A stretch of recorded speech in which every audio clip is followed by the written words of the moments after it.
for staying with us. Let's now take you through the front pages of Nigerian newspapers this Monday morning to see what the headlines will be, and we'll return for a quick analysis of some of the headlines we will be seeing here today. The Nation newspaper is where we're going to first, and this is on politics as we see House of Reps Minority Caucus boils over leadership. What kind of boiling is this? We will tell you when we return for that. The Blueprint newspaper is where we're going to write a rally behind Tinubu to build Nigeria, not pull it down.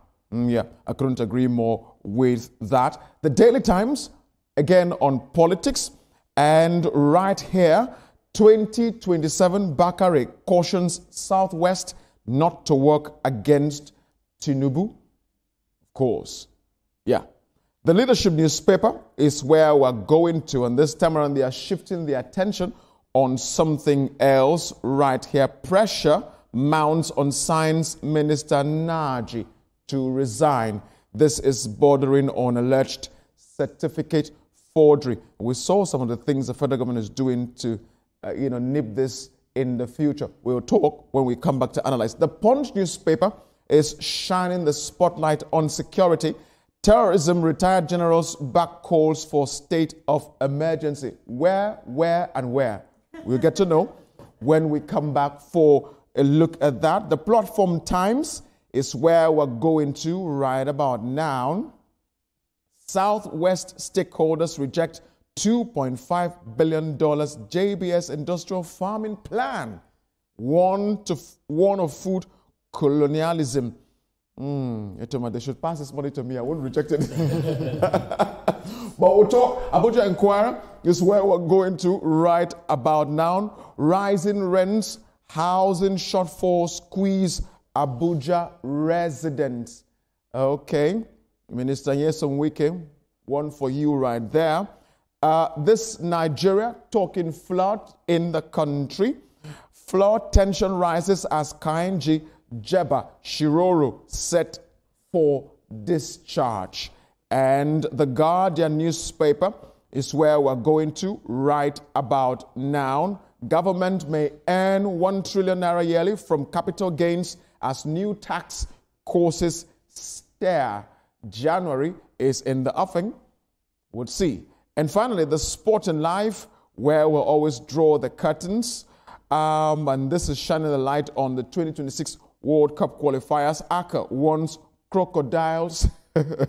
Cheetah. I always wonder the names football, have. But guess what? We don't have them kind of names this morning for what is going on in the polity. The Nation newspaper, House of Reps Minority Caucus are boiling over leadership. The writer here says pro-anti-Kingsley Chinda group sets for shutdown and crucial meeting is to hold today. I'm wondering, I was thinking by now, would have some kind of a synergy between whatever caucus is in the House. Oh yeah, Kingsley Chinda is PDP. He's from PDP. And the minority parties there are saying that he's taking too much advice from the Minister of Federal Capital Territory, Nyesom Wike, and they do not see themselves as autonomous the way they should be. And that if a leader is always running to another person for advice, then there's an issue. And because of that, they want him out. They need a leader that can stand alone, strong, and so on. They'll be having that meeting today. That meeting is going to be a ruckus. I can assure you. I can assure you of that. And at the end of the day, it will be interesting to see what happens, what came out of that meeting at the end of the day. I'm waiting, very interested and waiting. But Ibrahim, doesn't that underscore some of the, should I use the word, accusation leveled against Nyesom Wike as somebody who has a strong grip, controlling things? Again, Chinda is of the PDP, so, that's one of my strings. That is where I want to start from, because if you look at, I don't understand why they force, because the person you're fighting against, one is someone who represents the PDP in the House of Representatives, who is the minority leader.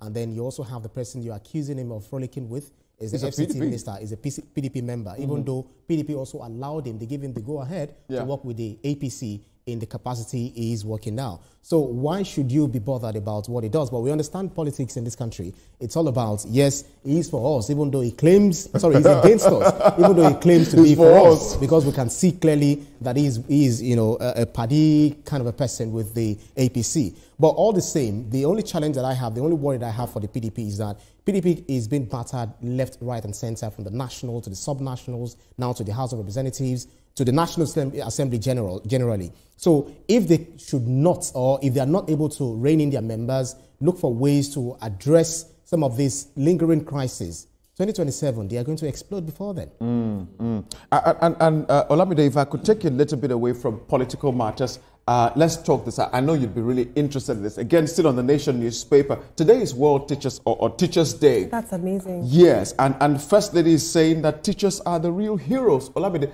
could you give us a brief, of how, which teacher impacted you whilst you was, should I say secondary or university? Which one? All of them join. I think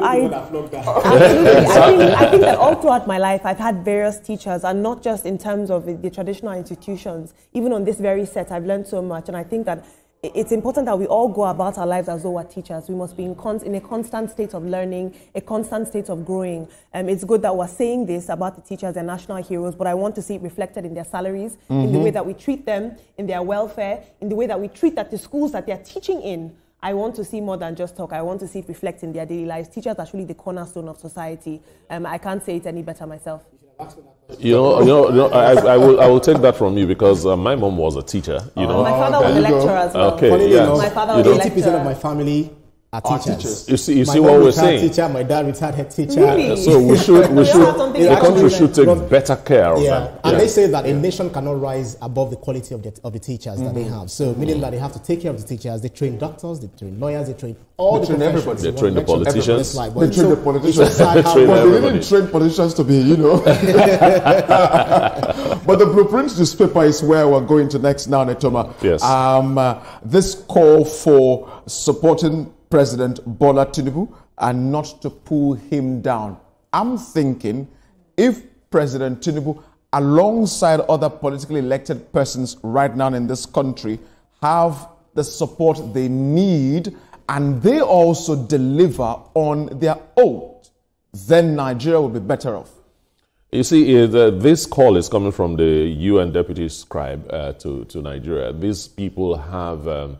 They have information about the economy, and they are very well schooled about things like that.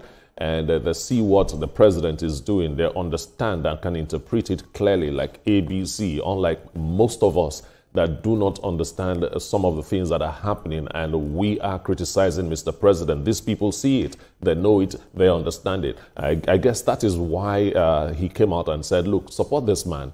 He's taking you guys down the right road. It's a good one coming from such a personality, and I would call on Nigerians to take this call very seriously. Indeed. And Ibrahim, if I would stay with you right there on the Blueprint newspaper, Serap is saying to the governors, account for 14 trillion naira fuel subsidy savings. About time, because we'll always talk about the government at the center, and we forget that there are people who are eating fat from this box. Yes, we do not have. We don't have these governors to be there just for the sake of being governors. Some of them call themselves not call themselves. They behave like the emperors, so much so that they do not, kowtow to accountability, being very much responsible to the living of the people. So the problem there is now we are having more than ×2 or ×3 of the allocations they were used to getting before the removal of fuel subsidy. Now that fuel subsidy has been removed, what exactly are they doing with these monies? How much of infrastructure have they put on the ground? How much of farming produce have they churned out from their states? So we are having crises left, right, and center, so much so that Nigerians can read out the budget of the federal government offhand, but they do not have any information about the state government's budget and that of the local government. So we should begin to ask questions from this local government, from these governors of different states. Indeed. And Olamide, the Daily Times is talking 2027, and we see here Bakare is cautioning the Southwest not to work against President Bola Tinubu. Absolutely. Of course. Actually, Pastor Tunde Bakare, when I read this article, he frames politics as a very divine endorsement. He's saying politics comes from God, and I don't know if I particularly favor that framing. You know what I mean? We need policy on ground, but he's basically saying that power comes from above, and I don't know about the framing of that. It's very idealistic, whereas the realities on ground for us are very, very different. Well, I don't want to go into the Bible now because there were plenty of examples to show you for that. But however, Itoma, the leadership newspaper. This certificate forgery matter of the Minister of Science being pressured to step out of the way. Civil society groups, lawyers, others say he must leave. And, the court turned down minister's request to stop release of academic records. What's going on here? This happens in Nigeria a lot. In other climes, if you're accused of something even not as serious as this, you will step aside, you will resign. You want to keep your name, you want to keep your dignity, and so on. Unfortunately, that is not the case with Uche Nnaji, that has this certificate scandal running around. My advice is that, sir, do the honorable thing. And it's so sad when we have people who are supposed to be in leadership position who declare, maybe this person in case, allegedly declared himself to be having certain certificates which he didn't have based on the research that had been done. Section 366, section 368 as well of the Criminal Code Act is said that this act is actually punishable by 14 years imprisonment. So one thing is, people have to be very careful because we can't have people in leadership position and then we don't trust them because of what they do. So what exactly are you being This is a very, very brazen move, if I do say so myself. When he was sworn in, he handed over these documents and said they are correct. To have the mind to do such a thing, knowing fully well, this is that you don't trust that there are checks and balances in place to curtail you. It's a brazen move, if you ask me. The funny thing is that the Constitution does not give you such a high bar as far as education is concerned for you to be anything in Nigeria. And I love the fact that the courts are not shielding Minister Nnaji from scrutiny. They're saying we're going to release the documents and we're going to put a thorough investigation into this. We're not shielding you. The University of Nsukka and Nigeria Nsukka also came out to say they've been very, very transparent. And I think that's important. Why do we even lie when you know that people will do, or they will ferret out this information no matter how much I wish we had the time, but maybe they should look our way. But Ibrahim, the Punch newspaper, this issue of terrorism, retired generals are calling for state of emergency. Said Borno dismisses call Say Rabo entitled to his own opinion. Well, people asking the question, when you were there, what did you do? Right. But one thing he said is that there is no political will, to fight these terrorists. We know that some of them are, because it has come to our notice that, some foreign nationals look at the Sahelian country, they say they are going to release some names of sponsors of Boko Haram. They've arrested those of them among them. They also released for Nigeria. Nobody's even asking them, give us this name pronto so that we know how to deal decisively, with them. The UAE also released some names, about 100. We did not take action. We don't even know these people. But they prosecuted people that they had. So it has come to our notice that even US, UK, mentioned some of this country, they come with their conspiracy, theories, saying that, yes, Muslims are killing Christians in Nigeria, when we know that is... Because when you fire into the market, the bullets will not recognize whether you're a Muslim or a Christian. You kill everybody. So it has come to our notice that those who are terrorists are not always the turban or the long rope wearing people. Some of them are in suits. Oh, yes. But this, for me, is still a matter. Again, that gives birth to, or gives rise to the conversation we're about to have today, the high cost, of food in the northwest of our country. It's insecurity that is fueling some of these things. But let me take you to the Platform Times newspaper, talking about food, industrial farming. About time we go full hand, especially in the southwest and other parts of the country. Because if we're seeing high cost of goods coming from the northern part, we at the southwest and southeast should also look at commercializing or going into large-scale production of food? Absolutely. My biggest fear with industrial farming is the displacement of local farmers. Currently, they produce over 70% of Nigeria's food. Yeah. And that is my biggest fear, because not only are these people commercially farming, but they're also subsistence farming. And so they're feeding themselves and their families. We have to put these people in mind when we look at big industrial farming deals like this, and because those are the people that are on ground that are going to suffer the most and be displaced. Yes, they will be displaced. And so the issue now is about sovereignty of food versus corporate control of food. Yeah. And the issue here will be finding a middle ground. That's right. That's right. But Etoma, I'm sure you'll find a middle ground in Abuja, where on the Abuja Inquirer, where rent is soaring. My family lives in Abuja. That is not easy. Nelson, hold your thoughts. We are supposed to go on a very quick break. Just stay with us on TVC Breakfast. We'll be right back.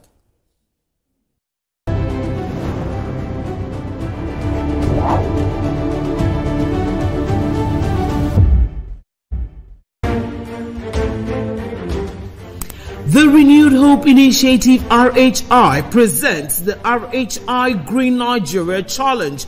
Go green today for a greener tomorrow. This national competition is in 3 categories. The household category is a tree planting competition amongst 11 frontline states in northern Nigeria. Each participating household in Adamawa, Borno, Bauchi, Gombe, Jigawa, Kano, Katsina, Kebbi, Sokoto, Yobe and Zamfara states will plant a minimum of 1 tree to qualify, with a video evidence of before and after the tree planting exercise. 20 million naira would be awarded to the best household. Submission deadline is 20th December 2026.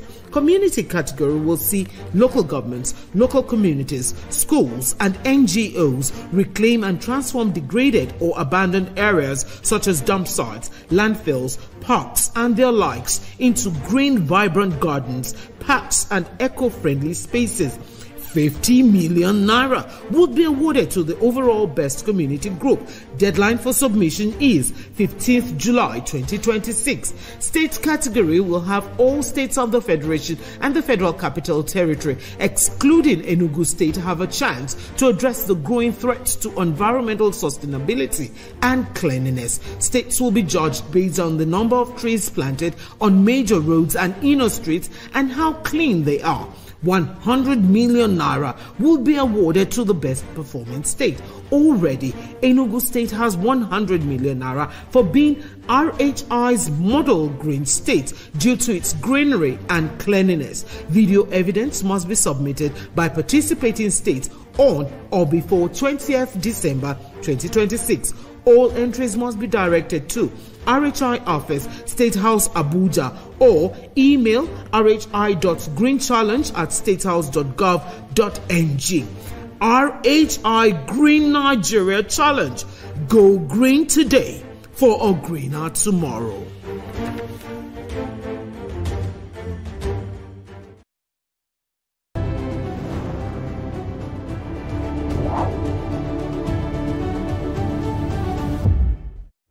You're watching TVC Breakfast. We've been talking about the papers. Nelson, carry on. Thank you very much for staying with us, everyone. We were on Abuja Inquiry where Tom, I was talking about, taking the middle ground. I was going to talk about of what is going on in Abuja. Yes, it's the writer that made me laugh. Right. The writer says, landlords prefer Yahoo boys. It's so sad. Because they can pay. It's so sad. Oh, yes, because they can pay. And I'm looking at what they did not write. If a group of people are preferring Yahoo boys, they are encouraging that business, unfortunately. Let me chime in on that. And that shouldn't be. Rents and everything should be in such a way that the average Nigerian can afford. Right now, we are edging towards a crisis in the real estate sector, and it's as if we do not realize that we are going that way. Would it get to a point where Nigerians truly cannot pay house rents anymore, and then we start thinking, how do we solve this problem? That's right. Well, this is really sad, but I wish we had the time to dig into that. But Ibrahim, let's go to this Nigeria, this matter of flooding.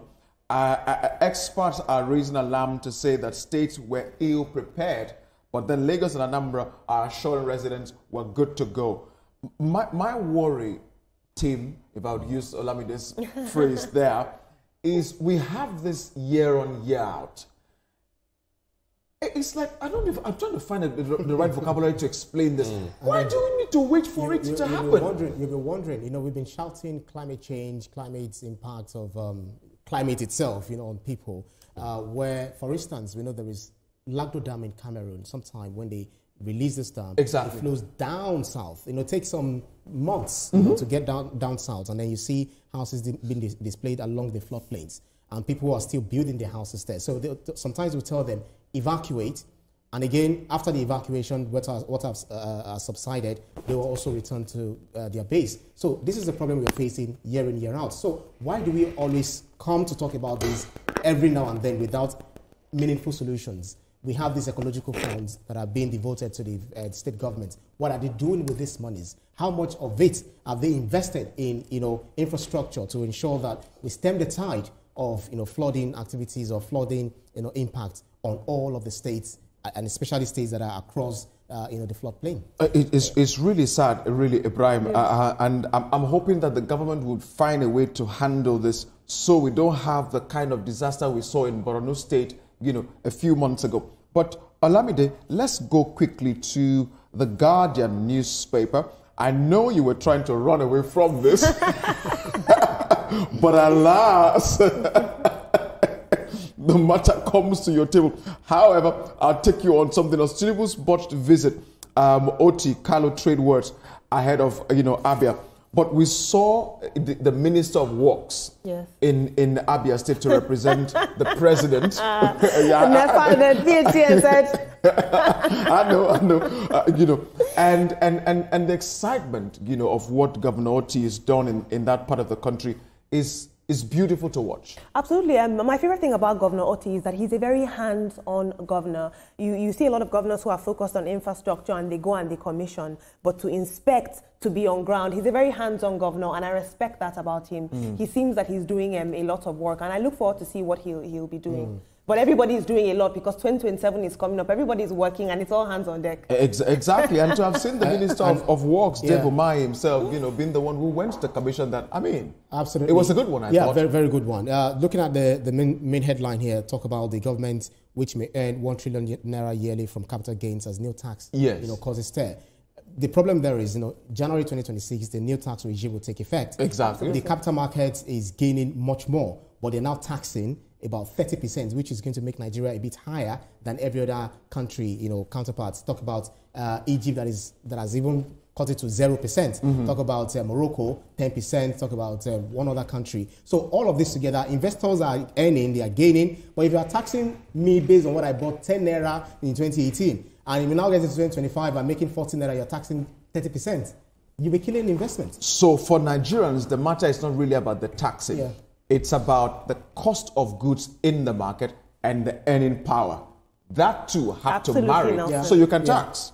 But let's go finally to the Sporting Live, where we'll hang the curtains this morning. 2026 World Cup qualifiers. ACO is warning crocodiles and cheetah. The name. Scores for Sevilla in 4-1 rout of Barca. Ejuku makes assist. Well, you know, for me, really, at the end of the day, all I just want to see is eagles alongside cheetah. Can I tell you guys my favorite thing to do? I love to pretend I love football. I love to be like, oh, wow, see men. But you really don't, isn't it?